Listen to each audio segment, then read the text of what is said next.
Wife demands I sell my family estate to fund her dream vacation, storms out when I refuse, now begging to come back after learning its real worth. Hey everyone, I'm a 33-year-old guy, and I've been married to my wife, let's call her Mindy, she's 30, for about 3 years now.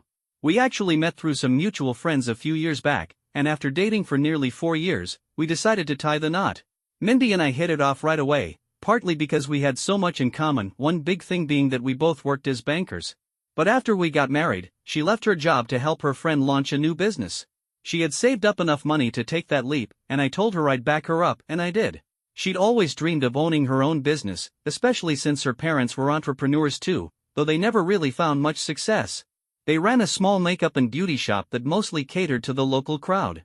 But Mindy had bigger plans, and I stood by her all the way. Now, I come from a business-oriented family too, though to be honest, I never really had a passion for it. My parents were wealthy, and I grew up with a lot of privileges. My grandfather started a bakery business ages ago, and then my dad took it to the next level once he took over. It became a pretty big deal under his leadership. The business is still thriving today, but it's going to be passed on to my older brother, not me, which I'm totally fine with. I've never had the desire to run it. I'm happy where I am in my career, and I plan to stay the course. Sadly, both of my parents passed away recently. My dad had been dealing with serious heart problems for years, and he eventually died from cardiac arrest. My mom had already passed during the pandemic, so it was a pretty rough period for all of us. Mindy was really supportive through all of it, and I was thankful to have someone like her by my side during such a hard time. After my dad passed, my brother and I had to handle all their affairs. It hit us kind of suddenly, and we weren't fully prepared.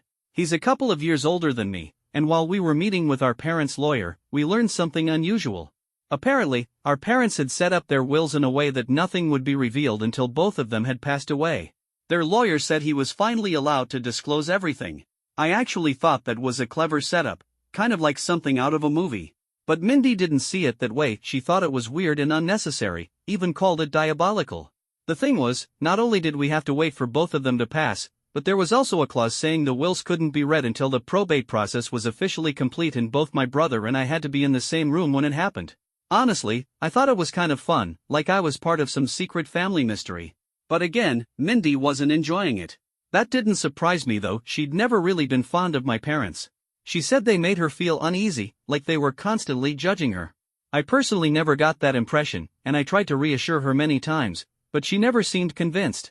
Anyway, a couple of weeks ago, my brother and I finally sat down for the official reading of the wills. Turns out, our parents decided to split everything between us pretty evenly. My brother was given full ownership of the bakery, which made sense because he'd been the one taking care of it ever since our dad's health started declining. I, on the other hand, was left with their house. Actually, it was more like a massive estate where I grew up. It's worth a lot, and I was genuinely touched that they left it to me. Aside from that, whatever money they had was to be divided equally, and any additional properties not specifically mentioned were to be sold, with the proceeds going to charity. My brother and I were both fine with how everything was handled. Honestly, I thought our parents had been more than fair. But Mindy wasn't thrilled about it. She thought I should have gotten a share of the business too, and she even brought up the idea of the two of us running it as a team. That just wasn't realistic though, I had no desire to be involved in the bakery. I liked my job, I was well paid, and I had a solid position. Besides, my brother had actually invested time and effort into the company. He understood it inside and out, and I didn't think it would have been right for me to step in and take a piece of it. He earned it, and I respected that. I've always admired how sharp he is when it comes to business. In fact, I think he's got the potential to take it even further than my dad ever did. I'm proud of him. We've always had a close bond, and I know if I ever found myself in a tough spot, he'd have my back without hesitation. Still, Mindy didn't seem to be okay with any of it, at least not until she found out that I was inheriting the mansion. Once she realized how valuable that property was, she calmed down a bit. The house had been in the family for generations. My great-grandfather on my mother's side built it ages ago. My mom's family had money too. I think they came from some kind of aristocratic background, though I don't know the exact details. I just know they were well off, and her dad was one of the top lawyers of his time. That wealth got passed down, and her side of the family managed it pretty well over the years. Now, it's worth pointing out that even with all that inherited wealth, my parents worked hard their entire lives. Sure, they had advantages, but they never looked down on people who didn't. And they raised me to treat everyone with respect, no matter their financial situation. Anyway, the moment Mindy heard about the estate, she immediately started pushing for us to sell it and use the money to go on a luxury vacation. Honestly, it felt kind of silly to me because, truth be told, we could afford a vacation without selling anything. But Mindy wasn't after your typical week-long trip to the beach or some cozy getaway in the mountains. No, she had something much bigger in mind. She wanted us to both quit our jobs entirely and take off for several months to travel the world. According to her, the only way we could really do a proper world tour was if we weren't tied down to work schedules or desk jobs. Her plan was to sell the estate my parents left me, use the money to fund this months-long adventure, and then come back and figure things out later, maybe find new jobs when we got back. I thought the whole idea was nuts. Not only did it sound completely unrealistic, but I had zero interest in giving up the job I loved. I genuinely enjoy the work I do, and I like the people I work with. I've got a good thing going, and I wasn't about to walk away from that. Now Mindy, on the other hand, has always had a hard time sticking to a job. I can't say I blame her entirely, though. She joined her friend's startup after quitting the bank, and while they were trying their best, the business wasn't exactly booming. My wife handled the financial side of things, and she was constantly venting to me about how tough it was to figure out how to scale up and actually start turning real profits. They were making some money, sure, but nowhere near what she used to earn at the bank, and that really got under her skin. I admired her for pouring so much time and effort into something she believed in, but at the same time, I was starting to get frustrated. I could understand her stress, I really could, but I wasn't going to throw away my own career just because hers wasn't going the way she hoped. I didn't think it was right for her to expect me to give up everything just so she could chase this idea of a global escape. So I finally put my foot down. I told her plain and simple I wasn't selling the house. And honestly, more than not wanting to fund a 6-month vacation, I didn't want to part with my childhood home. That place holds a ton of memories for me, and it meant something. I didn't think it was fair for her to ask me to give it up for something so fleeting. Well, that did not go over well. Mindy got really upset, furious, actually. She started calling me selfish and said she should have known better than to expect anything different from me. She accused me of acting just like my parents, looking down on her and treating her as less than. According to her, she wasn't asking for much, but from where I was standing, she was asking for a whole lot. It hurt to hear her say those things, especially the part where she called me selfish just because I wanted to keep doing the work I enjoy and hold on to a house that meant a lot to me. I told her she was being unreasonable, and that only made things worse. She absolutely blew up. It turned into the biggest, ugliest fight we've ever had. We said some really harsh things to each other, stuff that neither of us should have said, just out of anger. Eventually, she packed up her things and stormed out. Said she was going to stay with her parents and wouldn't be coming back until I changed my mind. At that point, it wasn't even about the trip anymore, she said it was about the principle. She claimed I never made sacrifices for her or prioritized our relationship, and she was tired of it. Honestly, I had no idea what she was talking about. It felt like she was just throwing things at the wall, trying to guilt me into caving. I even asked her to give me one example of when I'd supposedly treated her that way, and she couldn't name a single one. It was like the whole fight was just built on resentment and frustration. I really do regret how bad things got. I love my wife, and I want her to come back. But some of the things she said that day were just cruel. She made me feel like I was the bad guy simply because I didn't want to walk away from a career I care about. And she didn't stop there, she dragged my parents into it too, saying they always looked down on her and treated her like she didn't belong because she wasn't from a wealthy background. That hit me hard. My parents are gone now, and hearing her talk about them like that felt like a low blow. Maybe I'm just being sensitive, but to me, it's in really poor taste to badmouth the dead, especially people who aren't here to defend themselves. And honestly, I had no idea where all this was coming from. As far as I knew, my parents had always been polite and respectful toward her. They never judged people based on money or status, and they sure didn't raise me to think like that. Anyone who truly knew them would tell you the same.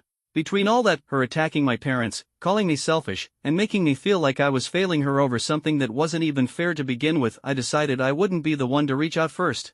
If she wanted to talk, she'd have to make the move. I didn't tell anyone about our fight, not even my brother. And looking back, that might have been a mistake. A few days ago, my brother tried to call me while I was stuck in a meeting. He had something important to discuss, and since he couldn't get a hold of me, he called Mindy instead. He had no clue we were in the middle of this blow-up. What he wanted to tell me was actually pretty interesting. I'd asked him a while back to check on how much the estate might be worth if I did ever consider selling. He's got a couple of buddies in real estate, and he'd reached out to them for some numbers. Turns out, the estimate I had in mind was way off. The place is actually worth nearly twice what I thought. Apparently, the style of the house, its architecture, is super desirable right now, and buyers would be lining up for a shot at it.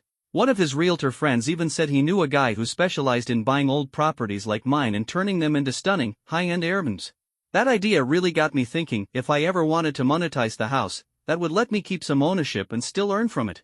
It seemed way smarter than just selling it off completely. Unfortunately, my brother had already shared all of that with Mindy. He just assumed everything was fine between us and figured she'd be happy to hear the good news. When I finally wrapped up my meeting and called him back, he told me the same thing about the property value, and I was totally on board. But then he mentioned that Mindy had seemed excited about it too. That caught me off guard, so I asked him what he meant. That's when he told me he'd spoken to her first, since I hadn't been answering my phone. He figured it was urgent enough to share right away, and since he couldn't get through to me, he thought calling Mindy made sense. I started feeling uneasy the moment I heard that. So I finally told him what had really been going on, that Mindy and I had a huge fight a few days earlier, and she'd actually moved out and was staying with her parents. So her being happy about the idea wasn't exactly comforting to me. Still, I didn't want to get sidetracked. I told my brother to go ahead and connect me with his realtor friend. I'd deal with the Mindy situation later. Now that she knew what was going on, I wasn't sure what she was going to do next. Deep down, I was hoping she'd reach out and apologize, not just to me, but also for the awful things she'd said about my parents. And she did reach out that same evening, though not in the way I'd expected. She called and said she wanted to talk. Her voice sounded low and serious, almost like she was remorseful. For a second, I actually thought she was going to say she was sorry for how she acted during the fight, for the nasty comments, especially about my folks. I really believed she was going to own up to it. But instead, she jumped right into saying she'd heard everything from my brother and wanted to come home so we could have a proper discussion about what had happened. No apology, no acknowledgement of what she'd said, just a request to talk things out. I know it might sound petty, but I honestly felt like she owed me an apology. So I asked her directly if she didn't have anything else to say, if she wasn't going to apologize for what she'd said to me and about my parents. And that's when she hit me with something I didn't expect. She told me she wasn't sorry. She said those things had been simmering inside her for a long time and that the fight just brought it all to the surface.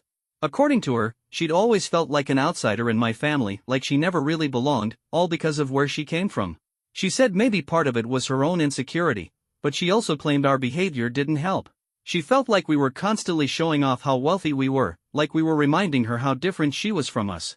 I'll be honest, I thought that was ridiculous. We've never acted that way, not ever.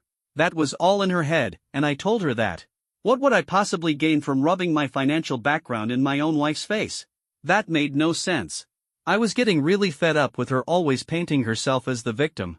My parents were nothing but kind to her since the day we got married. And the fact that she was now twisting things around to make them look like villains, it really got under my skin. I told her, straight up, I didn't want to keep talking to her unless she could admit that she messed up. But she stood her ground, said she wasn't going to do that. And in the heat of the moment, I just snapped. I told her that if she couldn't take responsibility for what she said and how she acted, then there was no point in us having another conversation. I said I was going to file for divorce and that she should probably start looking for a lawyer. Then I hung up. I think that's what finally scared her, because ever since that call, she's been blowing up my phone, calling, texting, trying to get me to change my mind. She keeps saying I'm making too big a deal out of all this, that I'm overreacting and blowing it out of proportion. But even now, after all those messages, she still hasn't apologized. She's begging me to talk to her, asking me to meet her in person so she can explain everything. But the way I see it, I don't owe her that, not unless she can acknowledge how wrong she was, especially for the things she said about my family. My parents are gone. They can't defend themselves, and I think it's absolutely disgusting for her to talk about them like that. Trying to shift blame onto them to justify her behavior? That's not okay. I ended up talking to my brother about the whole situation, and he agreed with me. He thinks I should hold off on responding to her unless and until she takes accountability for what she did. She's still been texting non-stop, but I haven't answered. I mean, what do you even say to someone who refuses to admit they were out of line? She keeps insisting that if we just sat down and talked in person, I'd understand her side and maybe even forgive her. But I've got no interest in having any heart-to-hearts until she can first say I'm sorry. At this point, I'm just emotionally drained. I told her very clearly last night that I wasn't going to talk to her or meet up until she apologized. And that was final. I even gave her a deadline, 3 days to decide what she really wants to do. If she can't figure it out by then, I'll move forward with the divorce. I can't live in this limbo forever. I still love her. I truly do. But love doesn't mean letting someone disrespect you or your family again and again, without consequence. I can understand if she's got her own baggage to sort through, maybe some deep-seated issues with where she comes from. But that doesn't give her a free pass to trash my parents or twist things to make herself look like the victim. When we last spoke, Mindy accused me of being unfair. She said I was acting selfish just because I now had this massive inheritance coming my way. She claimed I was choosing wealth over our marriage, and she couldn't be okay with that. I didn't even fully understand what she was trying to imply, but the suggestion that I was putting money ahead of my relationship didn't sit right with me. That's not who I am. Even now, after everything she said, I've still been trying to hold on to find some way to fix things. I've been giving her the space to make things right because deep down, I really do want this marriage to work. But it feels more and more like I'm the only one who cares whether it survives or not. She just wants things to go her way, and it doesn't seem to matter to her that she's in no position to call the shots like that. Lately, I've just been feeling completely drained, trapped, even. I talked to my brother about all of it, and he thinks it's time I move on and file for divorce. Honestly, he's probably right. This whole situation has spiraled out of control. But before I made a final decision, I wanted a second opinion just for my own peace of mind. I take my relationships seriously, and breaking up a marriage is a huge deal to me. I wanted to make sure I wasn't doing something I'd regret. So, am I the bad guy for wanting a divorce just because my wife pushed me to sell my childhood home, quit our jobs, and take off for 6 months? Update 1. It's been 2 weeks since I first posted this, and a few days ago, I finally went ahead and filed for divorce. Last week, after nonstop texts and pressure from Mindy, I agreed to meet her in person. She'd been persistent, and I figured it was time to have one last conversation and just be done with it. By the time I met her, though, I'd already moved on in my head. I wasn't emotionally invested anymore. I think I just needed to be sure I was making the right call, and reading everyone's comments really helped solidify that decision. We decided to meet at a restaurant instead of our home. I wanted the environment to be neutral and public, somewhere she wouldn't feel comfortable making a scene. Seeing her again after all that time was awkward. I honestly wanted to walk out the minute I saw her, but I'd committed to that meeting, so I stayed. I wish I could say something changed during that conversation, that she said something new or showed some real understanding. But she didn't. She repeated the same things she'd said before. She told me again that even if my parents hadn't explicitly treated her badly, she still felt like they didn't respect her because she didn't come from a wealthy background. At that point, even she had to know it was all in her head. She was just clinging to this narrative that made it easier to shift the blame onto someone else, usually my parents. I told her to stop. But she said she couldn't help it, that her brain just worked that way and I needed to understand that. Look, I do understand what it's like to have internal struggles. And I respect that she's aware of her issues. But I also know I can't let her trample over me and keep excusing it because she has problems. Then she told me again that by choosing to keep the house my parents left me, I was putting that stupid house above her. She said it felt like I was telling her she wasn't worth it. That's when I finally said what I'd been holding back, that it was an unfair and flat-out stupid comparison. I told her I was done with her constantly twisting things to make me look like the bad guy. I wasn't going to keep defending my decision to keep a home filled with memories, or to stay in a job I actually liked, just because she was unhappy with her own choices. I'd had enough. I told her straight I was filing for divorce. I didn't want to be married to her anymore.